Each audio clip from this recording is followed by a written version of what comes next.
Many Hollywood stars have sat tall in the saddle to make the Western movie genre better over the years. While casual fans will know names like John Wayne and Clint Eastwood, other actors put their unique stamp on one of Hollywood's longest-running movie genres. Some real cowboys remembered their grandfathers recounting the Civil War, and who performed as stuntmen in some of Hollywood's earliest silent films. When the Western genre took off during its golden age, it sought to capture their brave frontier spirit. The sort of actors who shaped Westerns changed over the years. After the golden age of Hollywood in the 40s and 50s, and Westerns became slightly more inclusive, there were more opportunities for every performer to make their mark. As audience tastes changed, and America became more cynical during and after the Vietnam War, darker stories of nebulous morality became prevalent, and the number of Westerns made began to decrease by a wide margin. High-quality Westerns are still released in theaters every so often, with new Hollywood stars making their mark on the as it diversifies and progresses with every era. Stay tuned as we reveal the top 10 Western actors of all time. Robert Mitchum is universally recognized for his anti-heroes and film noir roles in classics like The Night of the Hunter and Out of the Past. But the actor was also successful in the Western genre. Expelled from Horan High School in New York City's Hell's Kitchen, Mitchum took to the road during the early years of the Depression. The experiences of this period of his life served as his education, shaping his world-weary view and providing fodder for press interviews for the rest of his life. He eventually landed in Long Beach, California, where his sister Julie had settled. And in 1936, she persuaded him to join her in the local theater guild. He launched his film career with a bit role in a hop-along Cassidy Western, Hoppy Serves a Rib. This led to other small roles, and eventually a contract with RKO Radio Pictures, Inc., despite earning an Academy Award nomination for his supporting performance as a noble captain in the war drama. The story of G.I. Mitchum is not remembered for playing typical Hollywood protagonists in conventional dramas. Instead, his image was constructed around a series of roles in gritty, low-budget crime dramas, later known as film noirs. As a cynical, hard-edged private eye in Out of the Past, a disturbed artist in The Locket, and a shady gambler in His Kind of Woman, he portrayed characters whose bad judgment led to adventures that skirted the line between right and wrong. In 1948, Mitchum's real-life problems seemed to merge with those of his movie characters when he was arrested for possession of marijuana. He served nearly 2 weeks in jail and was placed on probation for 2 years, after which the conviction was struck from his record. Such a scandal would have destroyed the careers of most movie stars of the time. But Mitchum's situation evoked sympathy from his fans and enhanced his on-screen image as a rebel and outsider. Although dismissed by some critics in his early years as a sleepy-eyed, well-built hunk who walked through his pictures, Mitchum impressed many with his charismatic screen presence and understated acting style. He was particularly praised for his portrayals of a murderous preacher in The Night of the Hunter, a sympathetic Marine in Heaven Knows, Mr. Allison, an Australian sheep drover in The Sundowners, a vengeful convict in Cape Fear, an aging pettihood in The Friends of Eddie Coyle, and Raymond Chandler's 1940s Detective Philip Marlowe in Farewell, My Lovely.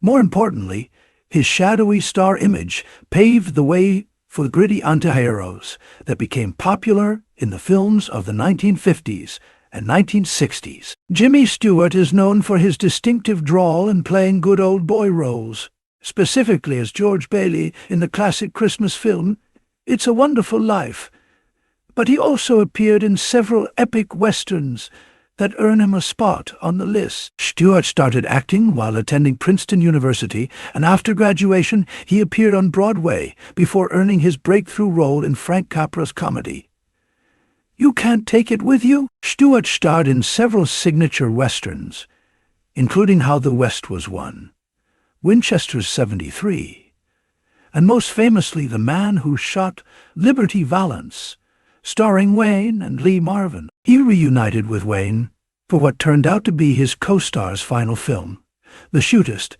and also provided the voice for Wiley Burp in Steven Spielberg's animated western, An American Tale, Feeble Goes West. Stewart graduated from Princeton University in 1932 with a degree in architecture. He then became part of the University Players, a summer stock company in Falmouth, Massachusetts. There he met Henry Fonda, and the two became lifelong friends. During the years 1932 and 1933, Stewart appeared in several unsuccessful Broadway plays, starting with Though He Was Usually Singled Out for Praise by New York critics. These positive reviews led to a motion picture contract with Metro-Goldwyn-Mayer in 1934. After a couple of uncredited bit parts, he made his film debut in The Murder Man with Spencer Tracy. In the 1940s, Gregory Peck was one of the most popular stars in Hollywood. While he's initially recognized by most for his role as Atticus Finch in To Kill a Mockingbird, he also starred in a series of essential westerns throughout his career. Peck studied at the Neighborhood Playhouse in New York City and appeared in over 50 stage productions, including several on Broadway. He started his film career in other genres and popular films, including Alfred Hitchcock's Spellbound and The Yearling. Peck took his first against-type role as a cruel cowboy in the 1946 Western Duel in the Sun, and started the 1950s off with what would become one of his most famous westerns, The Gunfight. His performance earned him an offer for the lead role in High Noon, but he turned it down out of fear of being typecast as a Western star.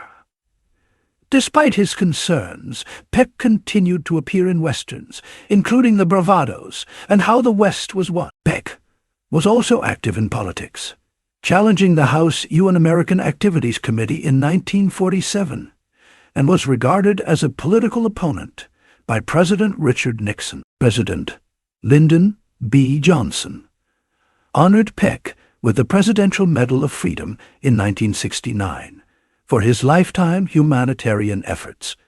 Peck died in his sleep from bronchopneumonia at the age of 87. Henry Fonda was a successful Broadway star who made his silver screen debut in the 1935 film The Farmer Takes a Wife with Janet Gaynor. He appeared in the romantic western The Trail of the Lonesome Pine, which was the first Technicolor movie filmed outdoors, and went on to star in other westerns like Jesse James and Drums Along the Mohawk, directed by John Ford. After serving in World War II, Fonda returned to Hollywood, where he reunited with Ford in the western My Darling Clementine as Wyatt Earp. Fonda starred in several more westerns, including The Tin Star, Fort Apache with John Wayne and Shirley Temple, and The Oxbow Incident. Known for his humble good guy persona, Fonda eventually took on darker roles later in his career, most notably as the ruthless villain in the 1962 star-studded movie How the West Was Won, which is considered one of the best Western movies of all time. Fonda won the Academy Award for Best Actor at the 54th Academy Awards for his final film role in On Golden Pond, which co-starred Katharine Hepburn and his daughter Jane Fonda. He was too ill to attend the ceremony and died from heart disease 5 months later. Fonda was the patriarch of a family of actors, including daughter Jane Fonda, son Peter Fonda, granddaughter Bridget Fonda, and grandson Troy Garrett. In 1999, he was named the 6th greatest male screen legends of the classic Hollywood era by the American Film Institute. One of the great movie villains, known for his piercing eyes and chiseled bone structure, Lee Van Cleef was a spaghetti western star who appeared in over 150 movies and is most famous for his role as the villainous outlaw Angel Eyes from the Good, the Bad, and the Ugly. Van Cleef started as an accountant. He served in the U.S. Navy, aboard minesweepers and sub-chasers during World War II. After the war, he worked as an office administrator, becoming involved in amateur theatrics in his spare time. An audition for a professional role led to a touring company job in Mr. Roberts. His performance was seen by Stanley Kramer, who cast him as henchman Jack Colby in High Noon, a role that brought him great recognition, even though he had no dialogue. For the next decade, he played a string of memorably villainous characters, primarily in westerns, but also in crime dramas, such as The Big Combo. After being in a major car accident, Van Cleef sustained serious injuries, and his career started to decline. But in 1965, Italian director Sergio Leone offered him the co-lead role in For a Few Dollars More alongside Clint Eastwood. He continued to work with Leone, appearing in all the Dollar Trilogy films, and also starred in other spaghetti westerns, including Death Rides, A Horse, The Grand Duel, and Day of Anger. He died of a heart attack on December 1989 and was buried at Forest Lawn in the Hollywood Hills.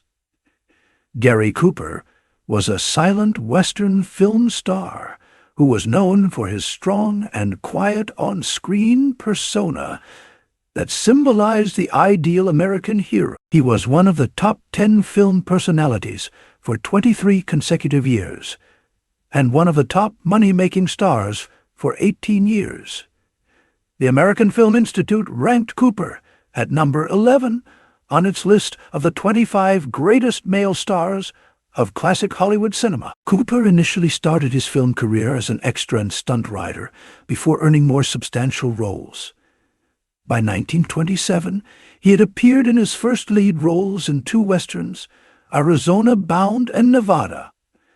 He was one of few stars who successfully transitioned into the talkies and reached pinnacle star status after releasing his first talking picture, The Virginian. By the 1940s, Cooper expanded into other genres, starring in classic movies such as The Pride of the Yankees and Mr. Deeds Goes to Washington, while continuing to appear in westerns. Out of all of Cooper's western films, he's widely remembered for his iconic performance in the western film High Noon, which earned him his second Academy Award win for Best Actor. Glenn Ford could draw and fire a gun in 0.4 seconds and was credited as the fastest gun in Hollywood, beating out even the Duke and Gunsmoke star James Arness. At 6 years old, Ford and his family moved from Canada to California, where he first started acting in high school productions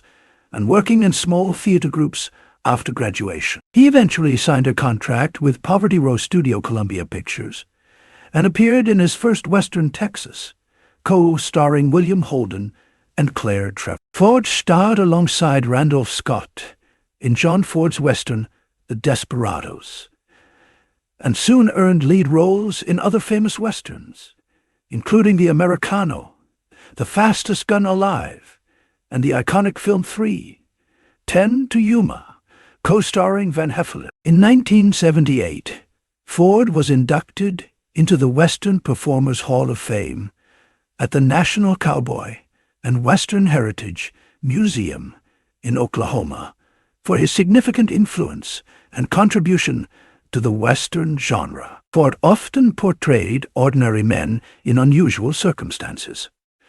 Although he starred in many genres of film, some of his most significant roles were in the film Noir Gilda, and The Big Heat, and the high school drama Blackboard Jungle. However, it was for comedies or westerns that he received acting laurels, including 3 Golden Globe nominations for Best Actor, Motion Picture Musical, or Comedy, winning for Pocketful of Miracles. He also played a supporting role as Superman's mild-mannered alter ego, Clark Kent's adoptive farmer father, Jonathan Kent, in the first film of the franchise series, Superman. 5 of his films have been selected for the National Film Registry by the Library of Congress as being culturally, historically, or aesthetically significant. Gilda, The Big Heat, Blackboard Jungle,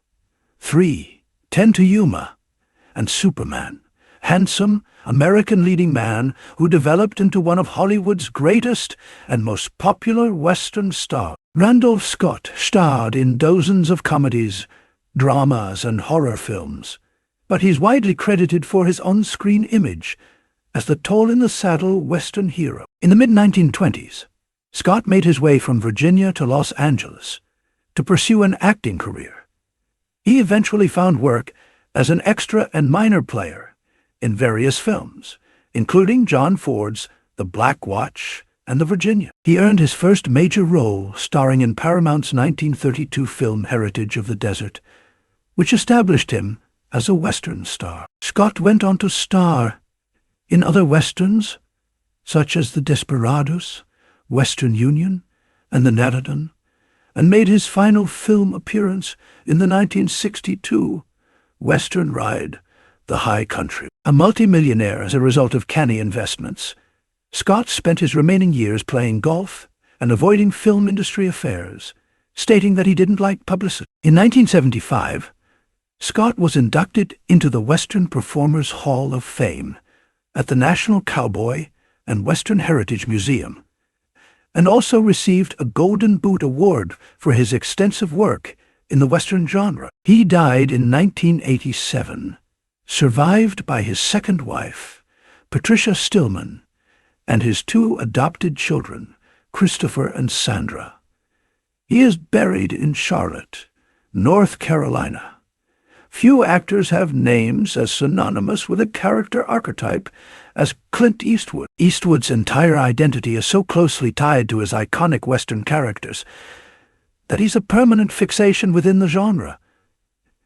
It's even the name that Marty McFly takes as his own. When he travels back in time to the Old West in Back to the Future Part 3, Eastwood began within the Western genre through his collaborations with the incredible Italian filmmaker Sergio Leone in the 1960s. Leone cast the young American star in his Dollars trilogy, in which the nameless man with no name helped those in need in a series of unconnected adventures. 1964's A Fistful of Dollars, 1,000 1965's For a Few Dollars More, and 1966, The Good, the Bad, and the Ugly all became classics. Eastwood returned to star in American films from other filmmakers, like Hang 'em High, but he quickly began directing his features. After launching his directorial career with the 1971 neo-noir play Misty for Me,